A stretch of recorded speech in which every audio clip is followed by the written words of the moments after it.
안녕하십니까. 미소를 만드는 치과의사 코랄치과의 서영란 원장입니다. 오늘은 치아가 빠졌을 때 또는 발치했을 때 그 치아를 그냥 방치하면 생기는 일에 대해서 이야기해 보겠습니다.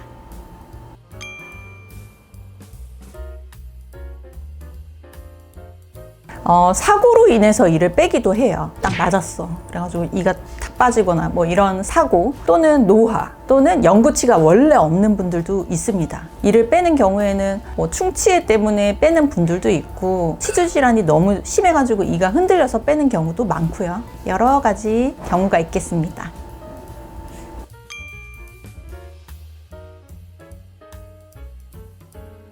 우리 치아는 평생에 걸쳐서 이동을 해요. 가만히 있지 않습니다. 빠진 치아의 자리를 메꾸기 위해서 옆 치아들이 그쪽으로 쭉 이동을 합니다. 근데 이동만 하면 참 좋겠어요. 교정하는 것처럼. 근데 옆에 치아가 이동하니까 요런 데 또 틈이 막 생기겠죠. 이게 인접치아가 이동하거나 인접치아가 이렇게 넘어져서 그쪽을 채우거나 이렇게 하는 게 인접치아의 이동이라고 보실 수 있겠고요. 이가 예를 들어서 한쪽 여기 맨 끝에가 빠졌어. 근데 방치했어. 그러면 턱뼈가 조금씩 이쪽으로 가라앉아요. 그래서 턱뼈가 이상한 불균형한 상태가 될 수 있고요. 잘 씹어야 되는 치아나 이런 것들이 없어졌을 때에는 교합이 당연히 불균형해지겠죠. 그래서 이쪽으로만 씹고 이쪽으로만 씹고 뭐 이런 식으로 잘 양쪽으로 꼭꼭 씹어줘야 되는 것을 못하는 경우가 생길 수 있고요. 그리고 잇몸의 건강도 나빠져요. 예를 들면 우리가 이가 이제 빠졌어. 그래서 옆에 치아가 이렇게 넘어졌어. 그러면 요 밑에 세균이 엄청 많이 보여요. 이 치아는 멀쩡했는데 잇몸이 안 좋아서 얘까지 빼는 경우도 생겨요.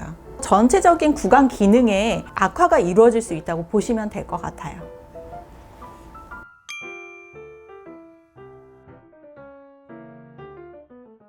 우리 그 치아가 가만히 있지 않는 이유는, 치아는 잇몸뼈에 그냥 뭐 못 박듯이 쾅 박혀 있는 게 아니에요. 그 주변에는 치주인대라고 하는 게 이렇게 감싸고 있거든요. 그 치주인대가 한쪽에서 기운이 없이 이쪽에 이제 만약에 치아가 비어, 그러면 이 치주인대는 이 치아를 이쪽으로 이렇게 이동하겠다, 외력이 생기거든요. 치아는 그 빠진 쪽으로 이렇게 이동을 하거나 또는 이렇게 반듯하게 이동하면 너무 좋은데 이렇게 넘어져요. 윗니는 있는데 아랫니는 없어. 그러면 중력에 의해서도 얘가 쭉쭉쭉쭉 내려와요. 그래서 맹추를 하거든요. 결국에는 그냥 빠져버리기도 합니다.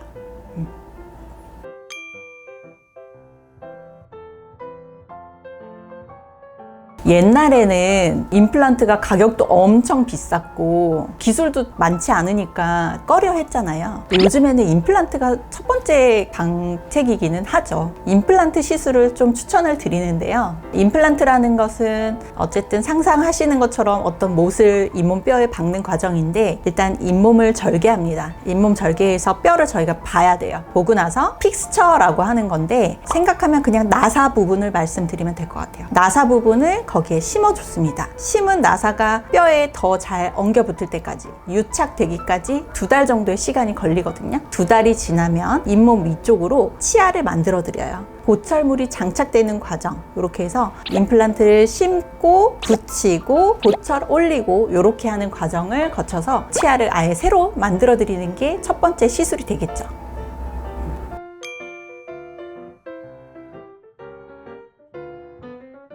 이분은 아직 치료를 다 마치진 않았는데 빠졌을 때 방치하면 어떻게 되는지를 사례를 보여드리기 위해서 가지고 왔어요. 이 치아 보시면 이상하지 않아요? 많이 내려와 있죠. 여기 밑에가 빠졌는데 가만히 뒀기 때문에 위에서부터 치아가 왜 밑에 이가 없지 하고 계속 내려오는 거예요. 원치 않는 맹추를 한 거죠. 그랬을 때에는 사실 이렇게 치아가 완전히 계단식으로 이렇게 보여요. 반대쪽도 마찬가지예요. 계단식으로 완전히 턱을 만드는 그런 상황이 되고요. 계속 맹추를 하면 어떻게 돼요? 잇몸 뼈 속에 묻혀 있어야 되는데 잇몸 뼈 밖으로 나왔잖아요. 그러면 오히려 치주 질환도 많이 생기고 염증도 생기고 그래요. 뒤쪽으로 보시면 이 치아 뒤쪽이 완전히 뿌리가 다 드러났잖아요. 이러다가 발치하게 되는 경우가, 이게 이제 밑에 치아가 없는데 쭉쭉쭉 계속 맹출해서 뒤쪽이 이제 뼈가 하나도 없는 상황이 됐죠. 나중에는 이거는 딱히 고칠 게 아니고 나중에 빼긴 빼셔야 될 것 같아요. 이분은 이가 이게 빠졌는데 요 앞에 있는 이가 요게 오래전에 빠졌대요. 여기 앞에가 오래전에 빠졌는데 뒤에 있는 치아가 앞으로 완전히 기울어지면서 뒤에 있는 치아까지 다 썩어가지고 이렇게 둥 떠 있는 상황이 됐어요. 이가 하나 빠졌는데 뒤에 치아까지 망가지는 이런 상황이 돼버렸죠. 발치하고 나면 바로 어떤 조치를 좀 해주시는 게 맞습니다.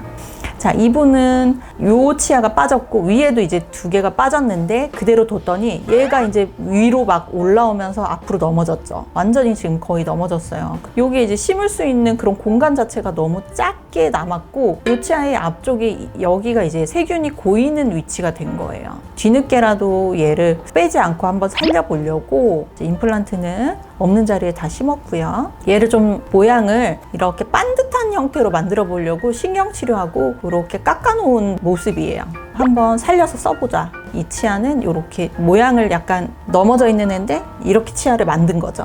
억지로 이렇게 만들어서라도 사용할 수 있게 한 경우고요. 방치 안 했으면 얘도 그냥 멀쩡하게 썼을 텐데 길이도 짧게 이렇게 자를 필요 없이 했을 텐데 조금 아쉽지만 이렇게 쓸 수 있는 상황입니다. 치아가 빠졌을 때 다른 치아들이 이동하지 않게끔 네. 자리를 메꿔주는 게 가장 제일 중요하거든요. 맞아요. 임시 틀니라도 하나 껴놓는다든지 그러면 이제 옆에 있는 치아는 가만히 멈춰 있잖아요. 또는 뭐 교정장치 같은 거 이렇게 고정장치가 있어요. 그런 거를 이제 약식으로 살짝 붙여 놓는다든지 이런 걸 하거나 아니면 빨리 그냥 심는 게 제일 좋긴 하죠.